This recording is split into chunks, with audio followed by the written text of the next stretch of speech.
मित्रांनो, कांदा उत्पादक शेतकरी बांधवांसाठी आताच्या क्षणाची सर्वात महत्त्वाची आणि मोठी बातमी. कांदा बाजारातील कांद्याच्या भावात वाढ होणार, कधी होणार, किती होणार, कशामुळे होणार, काय महत्त्वाचे कारण, सविस्तर थोडक्यात संपूर्ण लाईव्ह अपडेट बातमी आपण व्हिडिओच्या माध्यमातून जाणून घेण्याचा प्रयत्न करावा.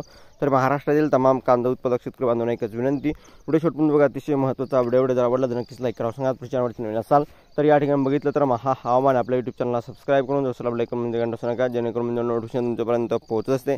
चला तर मित्रांनो, सुरुवात करतो आहे. या ठिकाणी बघितलं एक महत्त्वाची अपडेट आहे. महाराष्ट्र सरकारचा मोठा निर्णय, कांदा धोरणासाठी 19 सदस्य या ठिकाणी स्थापन केली आहे. आणि एकंदरीतच या ठिकाणी महाराष्ट्र देशात सर्वाधिक कांदा उत्पादन देत असताना राज्यातील शेतकऱ्यांना अस्थिर बाजारभाव, साठवणुकीचा अभाव आणि निर्यातीवरील निर्बंधामुळे सातत्याने आर्थिक ताण सहन करावा लागत आहे. याच पार्श्वभूमीवर राज्य सरकारने एक महत्त्वाचा निर्णय घेतला असून कांदा धोरण ठरवण्याची 19 सदस्यीय समिती स्थापन केली आहे.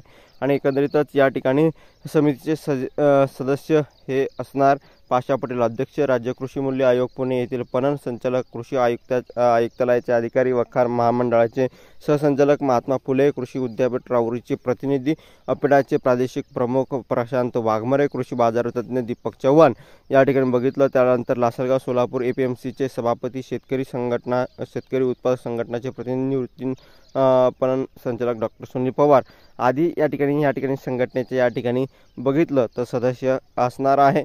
आणि 19 सदस्य या ठिकाणी या धोरणाचे आहे. आणि एकंदरीतच या ठिकाणी काय त्याचा या ठिकाणी फायदा शेतकऱ्यांना होतो की नाही ते बघण्याजोगं असणार आहे. आणि अशा प्रकारची ही महत्त्वाची अपडेट आहे, घडामोड आहे जी तुमच्यापर्यंत पोहोचली. व्हिडिओ जर आवडला असेल तर नक्कीच लाईक तुम्ही केला असणार, चॅनलवर नवीन चॅनलला सबस्क्राईब केलं असणार. धन्यवाद मित्रांनो. माझा व्हिडिओ माहिती पूर्ण कांदा बाजार पुढचं तोपर्यंत इथेच थांबतोय. जय महाराष्ट्र, जय श्री. धन्यवाद.